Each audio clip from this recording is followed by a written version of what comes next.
Okay, welcome everybody to this Governance Audit Committee in Merthyr Tydfil County Borough Council. It's Monday the 12th of May and it's just after 2 p.m. So welcome everyone today. Turn to the agenda, and item 1 on the agenda is apologies for absence. I don't think we have any. I've been told that one of the officers has to leave early, but that's okay. You can just sneak off when you need to. Agenda item 2, declarations of interest. Any declarations of interest relevant to any matters on the agenda today? I'll look around the room and online. I see nothing, so that's good news. We shall continue on.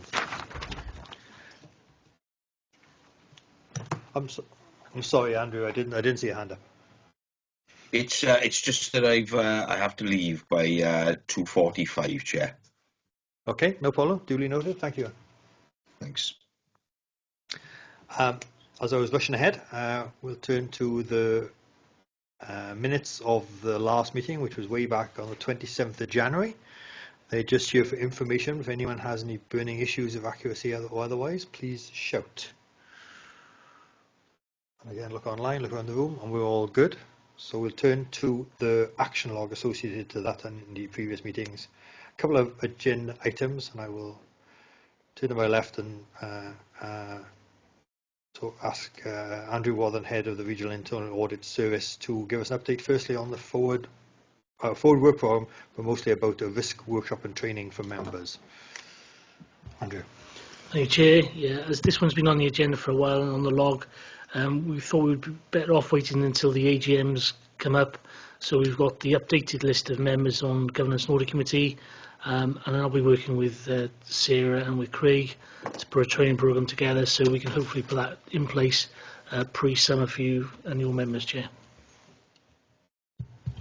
Thank you. And staying with you, the second agenda item is about updating the forward work programme. Thank you, Chair. Yeah, this will tie in with the terms of reference of the Governance and Audit Committee to make sure that when reports come in through to you, they'll be signposted in line with the terms of reference. Thank you very much, and hopefully both those will be closed in the not too distant future. As I said, if we can get the training workshop done ahead of the summer recess, that'd be really helpful. And again, I'm happy to have a conversation with you about the forward work programme as well. So it's good. Thank you. Any other issues anyone wants to raise on the action log? Okay. We will turn to agenda item 5, which is the Audit Wales update. I suspect this will be a double-headed turn from Alice King and Matthew Bichette from Audit Wales. Just before I hand it over, I'll just note that the update is dated 31st of December 2024, so I suspect there'll need to be a lot of verbal updates to fill the gap between December and where we are now in May. But over to you guys. Play it in any order you wish to. Right, thank you, Chair, and good afternoon, everyone. You kind of stole my thunder there, Martin, because that's where I was going to start. So this is our update that we bring you quarterly. We've got a little bit out of sync just with the way the meetings have fallen with these updates. And so today, Matt and I will give you the verbal updates that you suggested. We've also discussed with officers circulating our Q4 update before the next meeting, maybe via email, so that there is an update before the next meeting as well. So hopefully we'll catch up with ourselves in that way too. So I hope that's okay with everyone. So the annual audit summary, this was provided for last year in March 24. We will be looking to issue our next annual audit summary with the completion of the financial audit work for the 23-24 financial statements. So we'll look to timetable that at an upcoming meeting where possible. Moving on then, on page 11, we've got the financial audit work. So the first line here on our table is the audit of the Council's 23-24 financial statements. As way of an update on this, Craig may well also provide you an update on this too. We are finished there or thereabouts with the audit. I think we had the final draft last week. Unfortunately, I know it didn't quite make papers, and we've gone back with our final comments on that. So I've issued a draft ISA 260 for Craig and his team's review last week, and so that work is substantially complete now. We'll be looking to work with Craig to make sure that the annual audit report that we provide and the statements are timetabled for this committee and then for the full council. So we'll just work together to make sure that that comes through the right channels where we can. On that, I'm happy to take any questions because I know there might be some on that. The audit of grant claims for 23-24, I'm glad to say that that work is all completed, and we will be looking to start that work again in August this year, so that will progress quite quickly for 24-25 in the next few months as they come up. So at that point, I'll hand over to Matt, and then, yeah, as I said before, I'm happy to take any questions maybe once Matt has given his update. Okay, we'll do the questions. Yeah, okay, Matthew. Is that okay, Chair? Yep. That works. Yeah, great, thank you. Thanks, Alice. Thanks, Chair, and good afternoon, members. Just onto the performance audit work. So the only one we've got outstanding from 22-23 is the unscheduled care report. I appreciate your patience on this one. The latest update I've had is that we're expecting that one to be issued towards the end of May. So there's a bit of a lengthy clearance process with that one because it's got to go to all the regional partners. But you should be expecting to see that, which will be issued via the regional partnership board towards the end of this month. In terms of 23-24 work, so just to update you on the commissioning, the final report has now been issued on that one, so that will be ready to be presented at a future Governance and Audit Committee meeting, and it will be on our website shortly as well. In terms of the 24-25 work, just to update on the planning service review, the draft report's been issued on that one, so we're currently going through clearance on that, so we're towards the end of that report. And on the counter fraud one, again an update on that one, the field work's now complete, so we'll be issuing the draft report shortly. Just onto the national studies that are in progress, so the capital planning work, just an update on that one, that the field work is now underway on that one. And in terms of national reports published, so 3 that were planned, which you'll see later in, have now actually been published, and those are the financial management and governance lessons from community councils and town councils in Wales. That was published in March. We've also recently published the Biodiversity and Resilience of Ecosystems report, and also addressing workforce challenges in NHS Wales. So you can view those on our website, and of course they'll be updated in the next update. Just an update on good practice events. So some of those events have been held. I know some of you will have attended those. Just to flag a further event. So we've got an event on the lessons from the Future Generations Act, 10 years since the Act. I know we've published a report recently on that one. So there will be an event now. I've asked Andrew Mogford to share that one as well. So if those of you that are interested, we've got an event there in July. And I think that's about it from us, and we're happy to take any questions. Thank you, Matthew. Thank you, Alice. Shall we switch back to the financial audits, which we started this item with? I guess it might be helpful at this stage just to bring Craig Flynn, Section 151 officer, in, just to give us some Merthyr Tydfil sort of perspective on where we are and how we progress closing down on 23-24 accounts. Craig. Thank you, Chair. I just want to, at this point, put on record the thanks for the Audit Wales team in working with us in regards to the 23-24 statement of accounts and the financial statements. As all members will be aware, we have had capacity issue as we've gone through a significant change in key personnel, and that has resulted in additional testing undertaken by Audit Wales in regards to the assurance they can seek with regards to the audit process. It's pleasing that we are coming to the end of the process. We have received the draft ISA 260, as Alice have said, and we're working through the content of that. The plan will be that we will look to take the report to the June Council, and therefore there will be a requirement for a special GAC to consider the statement of accounts and recommend those to full council for adoption in advance. I'm happy to take any questions from members. Thank you, Craig. Look on over questions. While you do, I think, Craig, we discussed potential date of Monday the 2nd of June for the Special Governance and Audit Committee to receive the accounts for 23-24, and so they'll fit in, so they can go to council later on in June. The frustration, I guess, Craig, is that 23-24 accounts out the way, then it's straight on to 24-25, and so I fully understand the sort of pressures you've been under as the new guy coming in here, because I think you're the 4th Director of Finance sitting in that chair in the last 18 months or so, and of course that's continuity is kind of important here. So can you talk a little bit about the team in terms of how the resilience has been sort of grown to make sure we do catch up, because I presume 24-25 there is a plan to catch up. Yes, certainly, Chair. Yes, we still hold the vacancy, but I just want to bring to members' attention that we have offered the post, and the post has been accepted to a successful candidate. We're just going through the contractual process now with regards to that before I can release further information. That will provide greater resilience within the team, providing that key member of staff in post. But what I can put on record with regards to the lessons learned from this, we definitely need to look to modernise our processes and make that much more efficient, and we are taking on board some areas for improvement in that relationship, but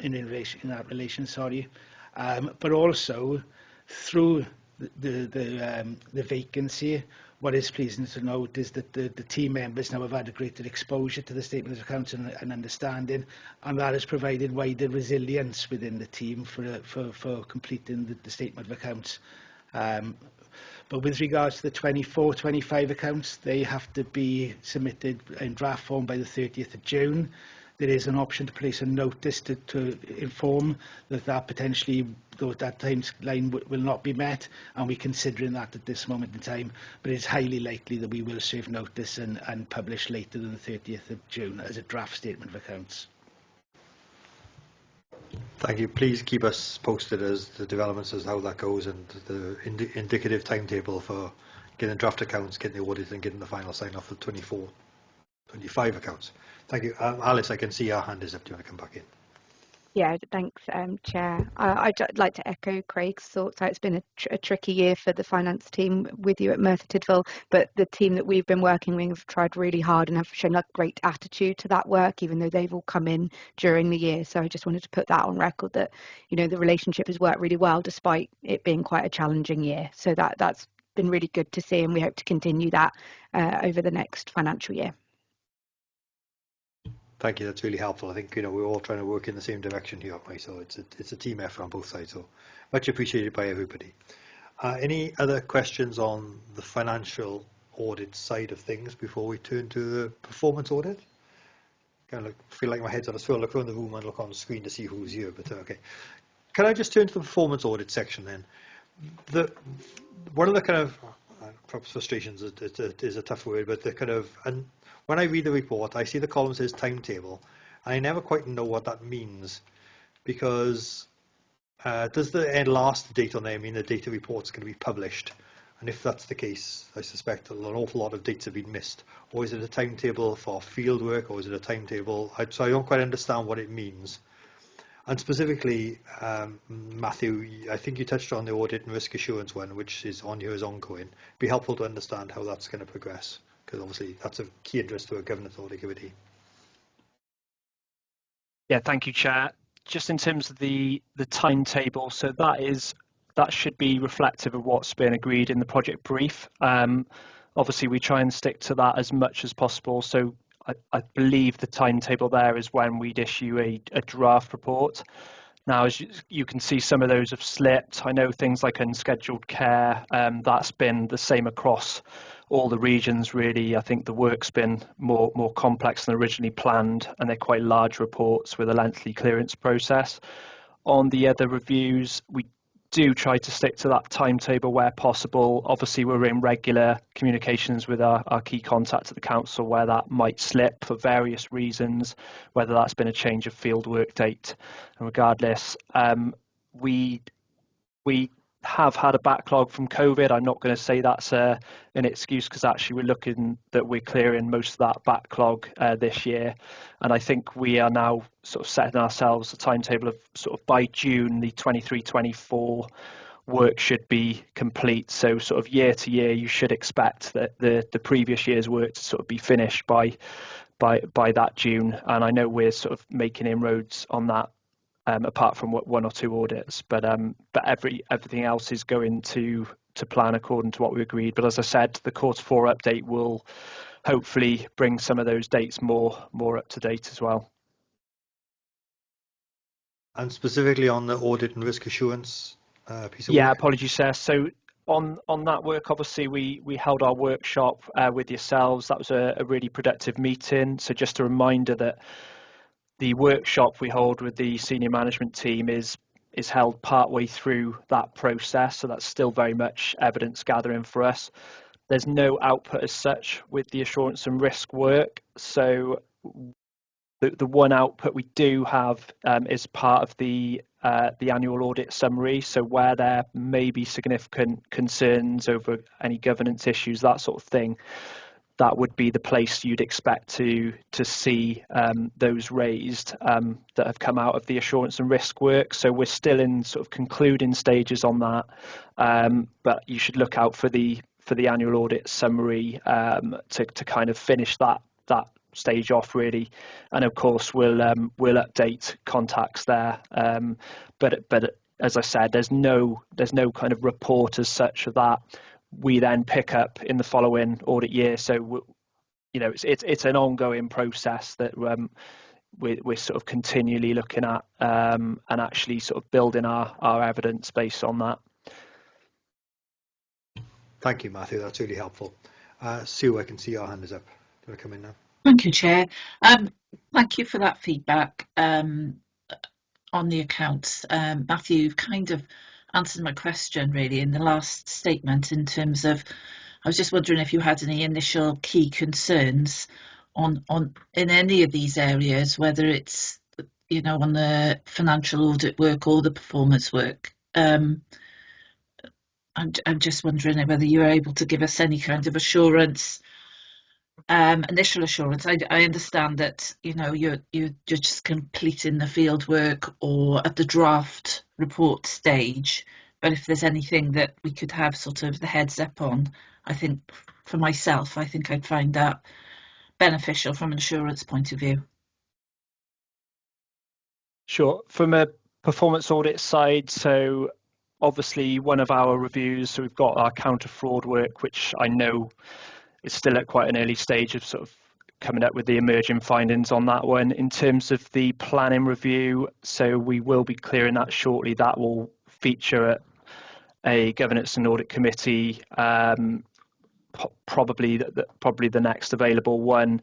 I think with that report, I wouldn't like to go into detail because we're still clearing that.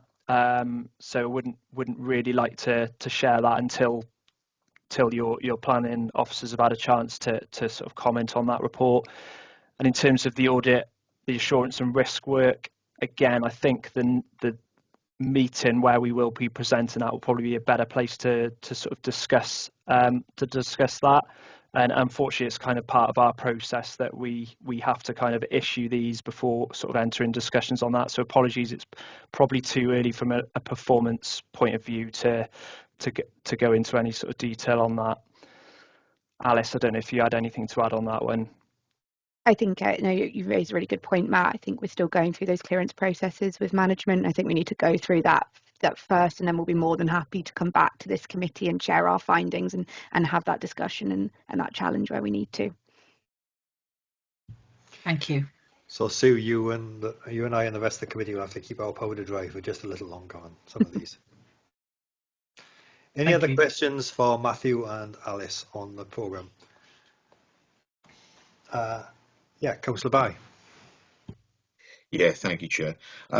It's in relation to the financial sustainability and sort of the logistical representation you make with that report. Some really powerful figures in the report. Talks about 62% reduction in real terms council spending over a period. Talks about the reduction in usable reserves of 16.6% over a period, the increase in children looked after by 79%, and the increase in school spending on additional learning needs is up by 41%. I mean, really powerful, and represents what we know to be the case in local councils. But that covers a whole Wales perspective. In terms of representation, I mean, you could bring the figures to us and present the reports to us, but do you present those figures to Welsh Government as well as an argument in terms of, well, not so much as an argument, as the facts as to where councils are?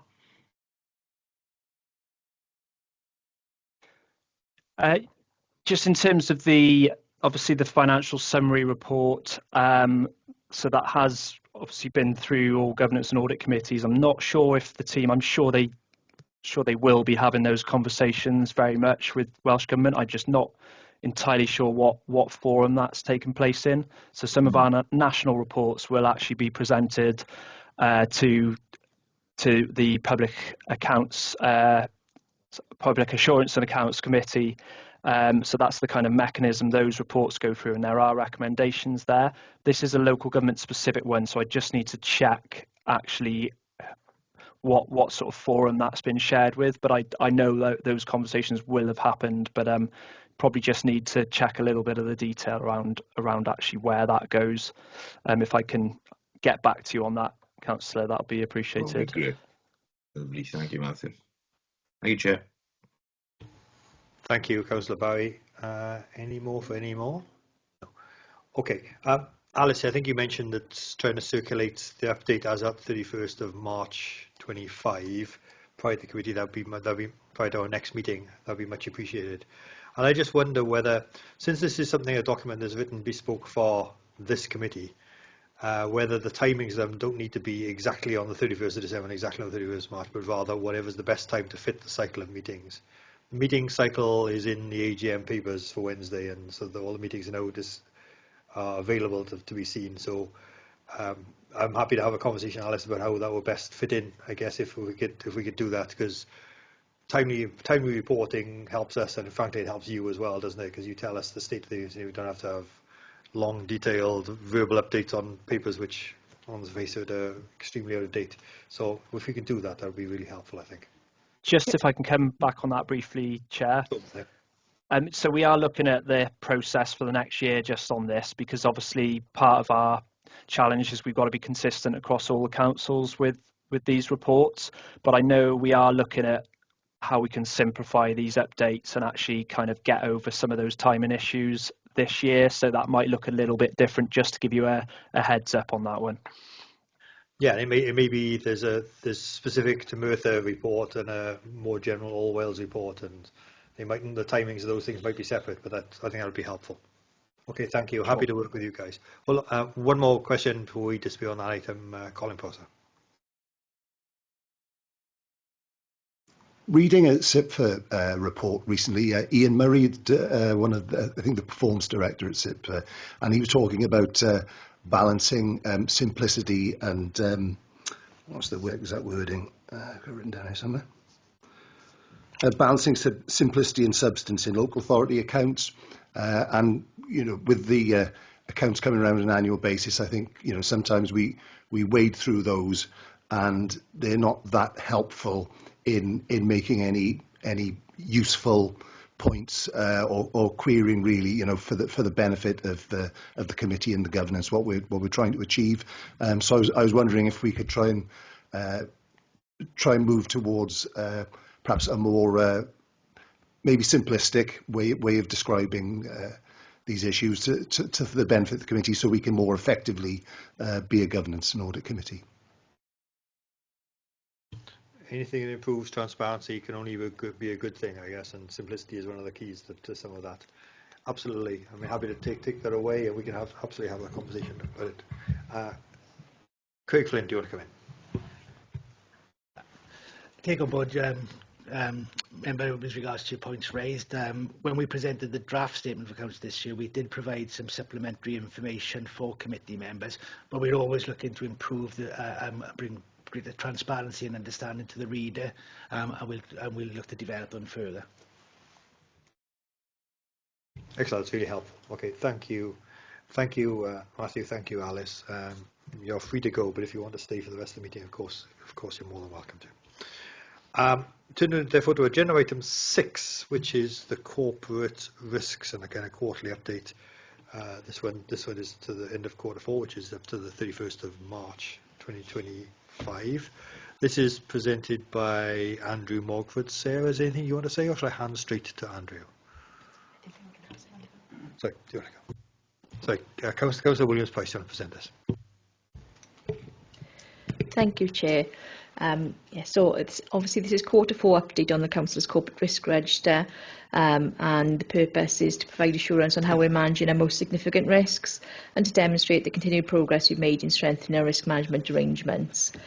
This quarter's update reflects the ongoing work to embed improvements following internal audit recommendations previously reported to this committee. And I can confirm that 2 of the 3 recommendations are now fully implemented, and we're on track to complete the final action by June. I think importantly, the report shows a maturing approach to risk and one that is increasingly integrated with our wider performance and governance framework. And we've also seen improvements in how risk is being monitored, communicated and acted upon, with risk owners taking a more active role in mitigation and reporting. And the report proposes changing several risk scores based on this work and outlines how we're responding to feedback to ensure risk remains a visible and transparent part of our planning and decision making as a council. Thank you. Thank you, Councillor. Shall I now turn to Andrew? Anything further you want to add to that? No, I think that covers it. Thanks, Chair. Terrific, thank you then. So questions to Andrew on the risk register. While people are thinking, I'll kick off. Reading through the risk register, there are 4 risk registers which are coloured black, which is an even worse colour than red. The 4 of them are council finances, meeting our statutory requirements, cyber security and climate change. And looking at the actions on the very, very detailed appendix to this report, I can see that under statutory requirements, an awful lot of them are marked blue, which means complete, or green, which means in progress. Some of the others, however, are more of an amber nature, which means we are struggling to get there, and we aren't where we'd like to be. I wonder if there's how can we make sure that those risks are better addressed, because they are the most fundamental ones we are dealing with. Is there any general comments you want to make about how we are managing the progress to deal with these risks? Perhaps Andrew. Okay, thank you, Chair. Yeah, that's a sound observation. Some of the actions that we put down were more, how can I say, easily achievable, and we've done those. Quick wins, the greens, the blues that you mentioned. Some of those ambers are more tricky to address. What we are doing is working with the lead officer from corporate management team, and also addressing our service risk registers at the minute. Based on the observation here today, I think we'll follow up particularly the amber risks before they become red risks now with the lead officers, and we'll be able to bring a more detailed update potentially then. Something we're also introducing now, following the last Governance and Audit Committee, is the role of scrutiny within the process.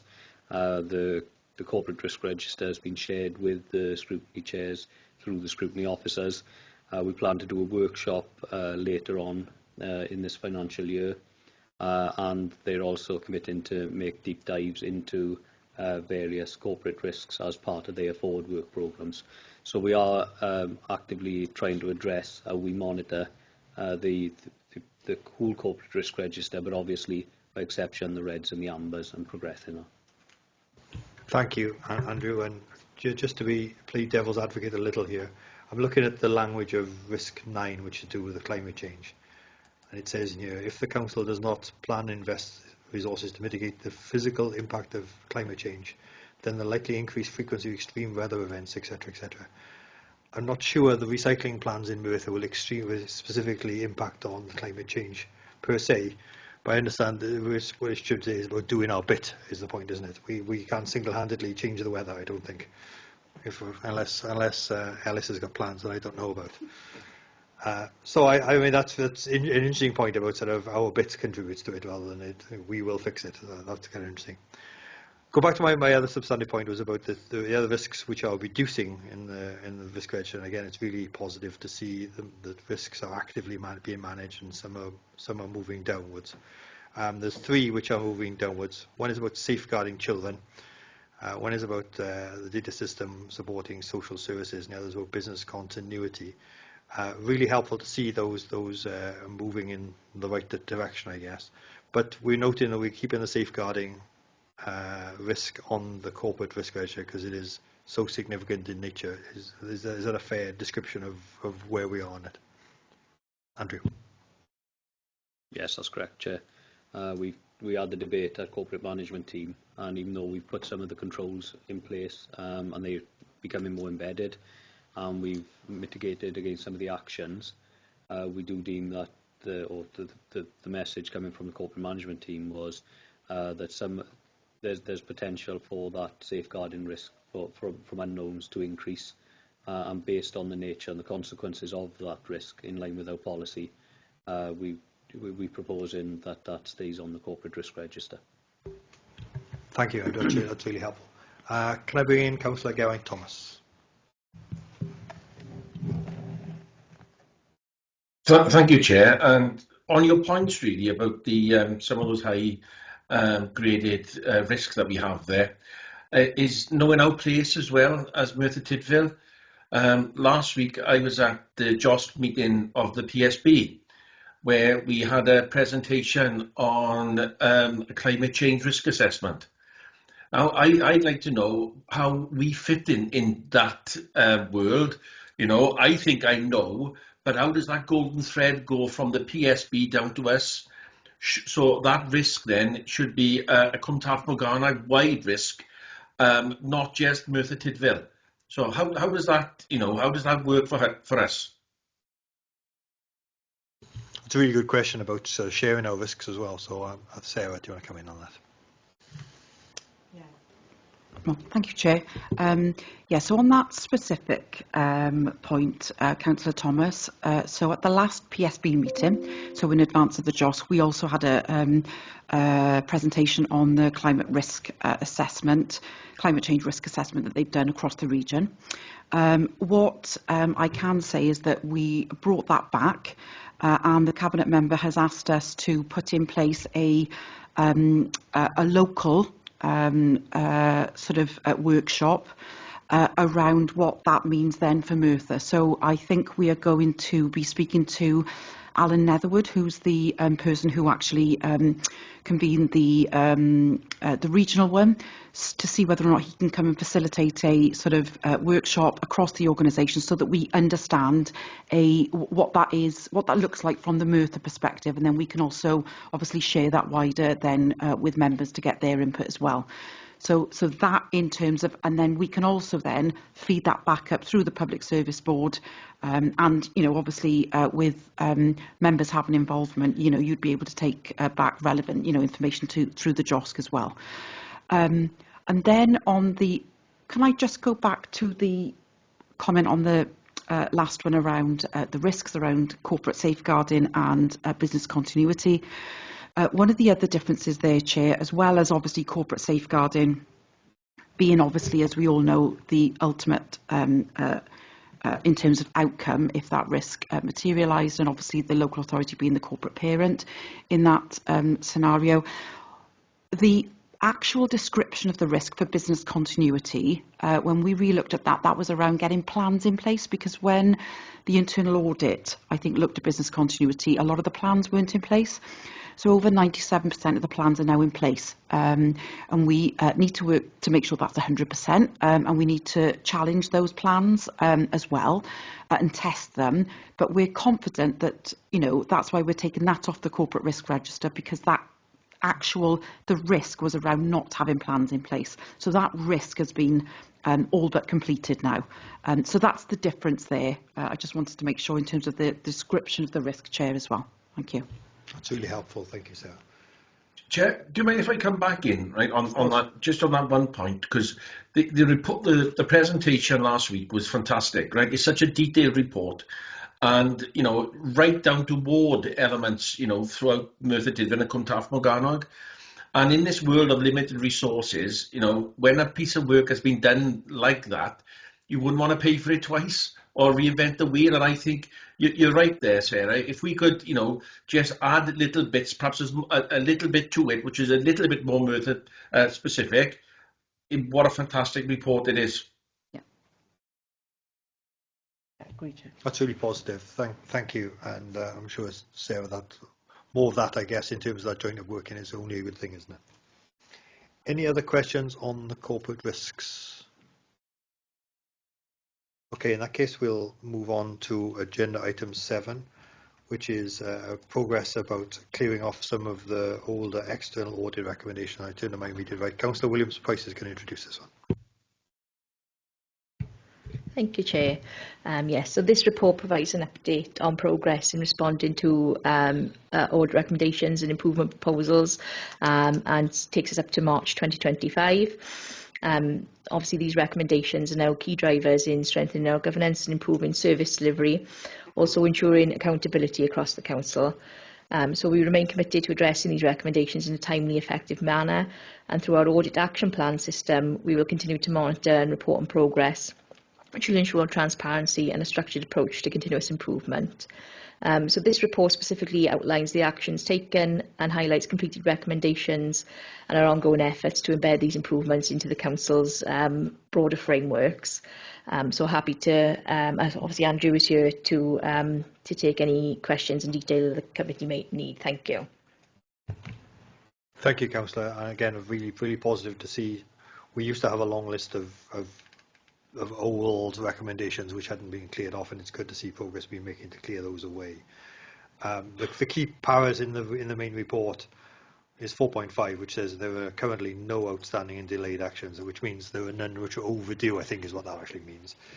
And obviously, as with painting the fourth page, new reports continue to be added to the list, and we'll manage those. So a summary, if I'm right on this, Andrew, is that this report talks about clearing off some of their outstanding risks.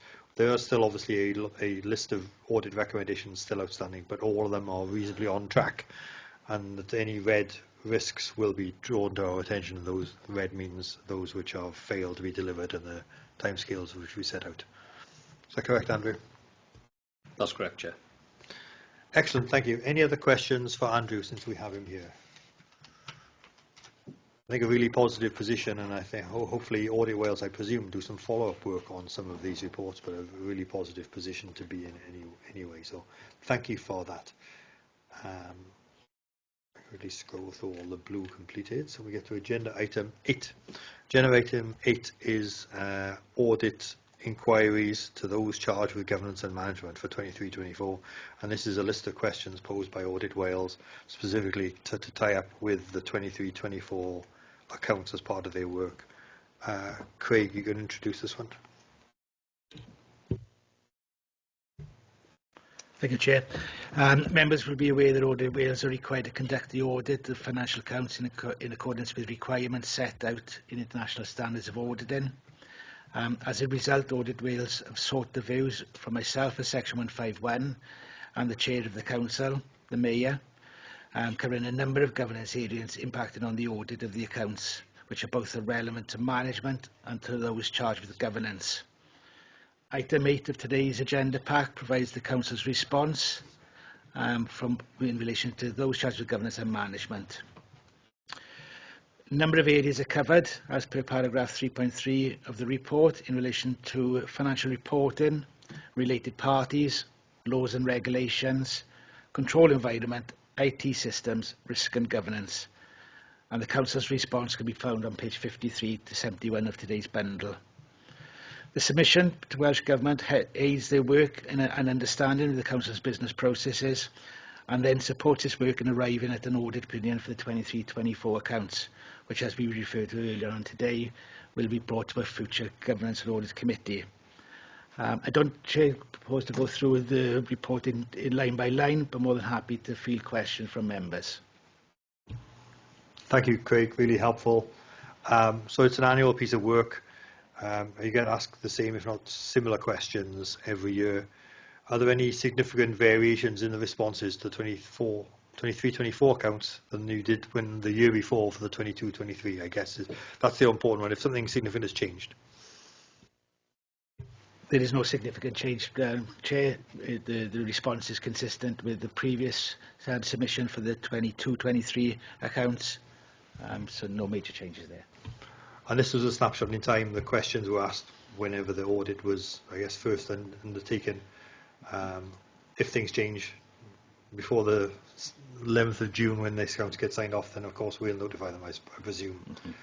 One quick typo, page 70 of the bundle, there's a list that says, how do you oversight fraud, and it says audit committee, and of course it should say governance and audit committee.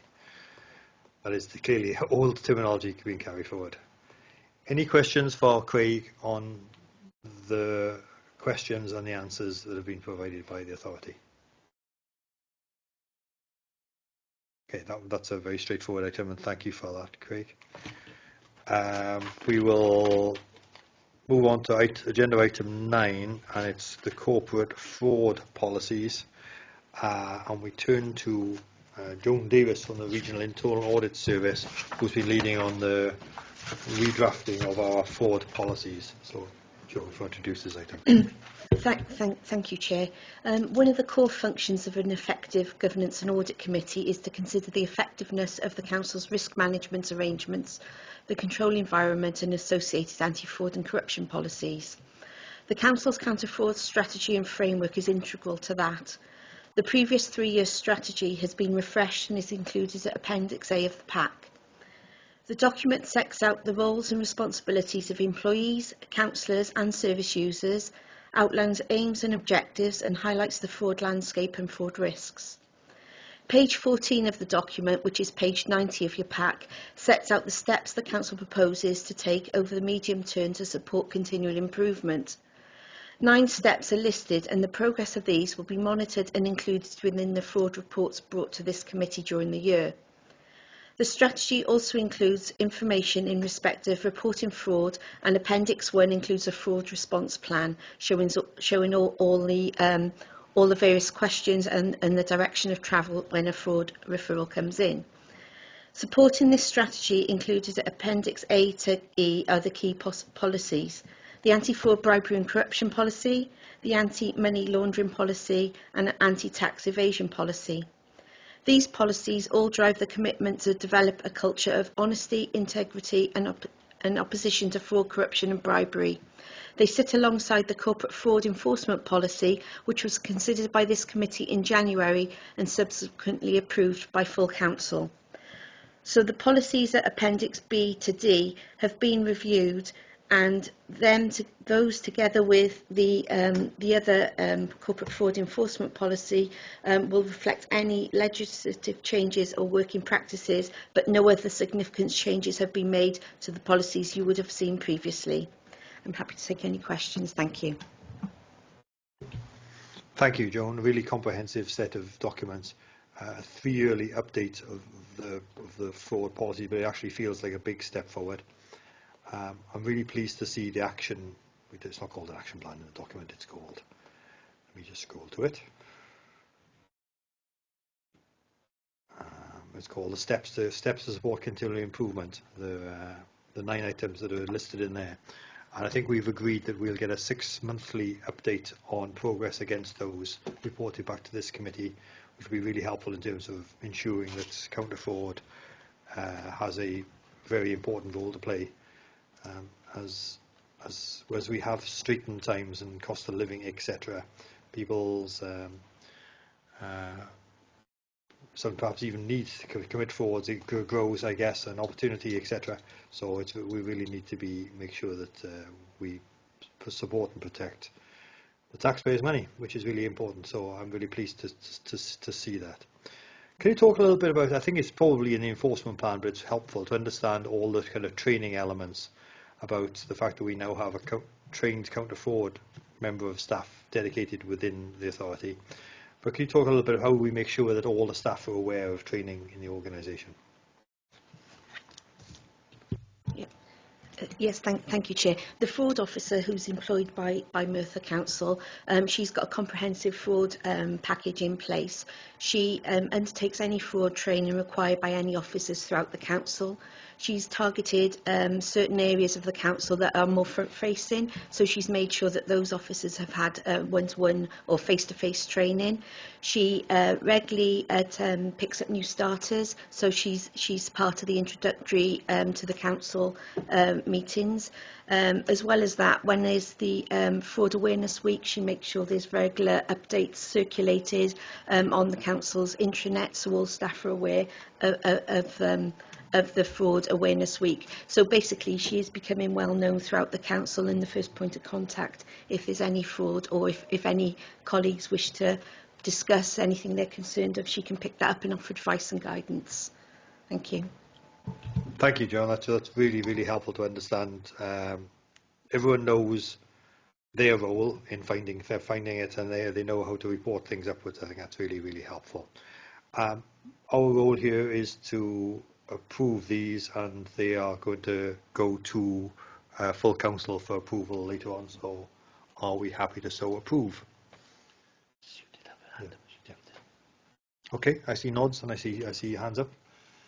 Yeah, Sue, you did have your hand up earlier. Did I cover off your question?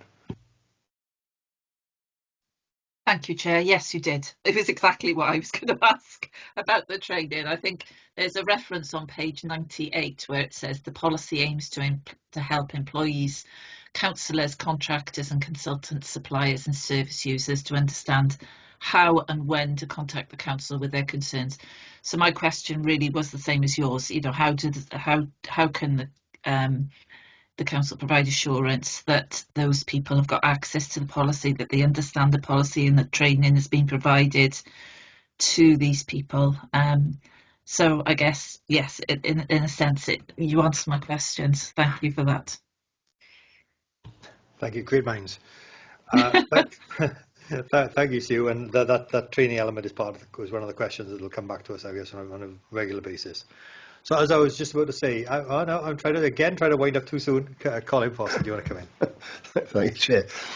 Yeah, well, very quick one. I don't know whether this is off topic, but it just crossed my mind. Vetting, vetting our employees, our councillors, our lay members, our suppliers. Would that be part of the fraud policy? Well, it's not part of the fraud policy because I didn't see it in there overtly. John? If you could touch on it. Thanks. Yeah, that's part of the recruitment process. So there's procedures in place, and depending whether they require DBS checks, etc. But that's part of the recruitment process, not the fraud process. Yeah, I was just going to say, because I won't name it, but obviously there's a high-profile investigation ongoing about a procurement, isn't there, in South Wales? So, obviously if that process had been successful, then, that might have been averted. And there was a high-profile case in the news somewhere in England where somebody was actually working in social services for 2 different councils at the same time. So there's that's about management and supervision and stuff, but it certainly falls firmly in the square in the fraud element of it. Okay, I'll try one more time. Are we now all content? So I'll try one more time. Are we now all content to approve this and recommend it for its adoption at council? Okay. Excellent. Thank you, everybody. That's really, really helpful. That's the last of the 4 papers we have today. The next item is about reflection and evaluation. Just to say, we've already noted that a likely special governance audit committee is to be held on Monday, the 2nd of June. Craig will keep us posted, as will Democratic Services, as to whether that comes to pass or not. But if we all put it in our diaries, that'll be helpful. And also those who've eagle-eyed will have spotted the forward dates for the meetings of this committee for the rest of 2025 and into 2026 so in the AGM papers, which will be hopefully agreed on Wednesday. So again, you can pencil those in your diaries for the rest of the year. So always good to have something to look forward to, isn't it? I don't think there's any other news. I don't think there's any other business deemed urgent by me. So I think that says we are all done and dusted. Thank you for your attendance today, and safe travels. Thank you. Bye. Thank you, Chair.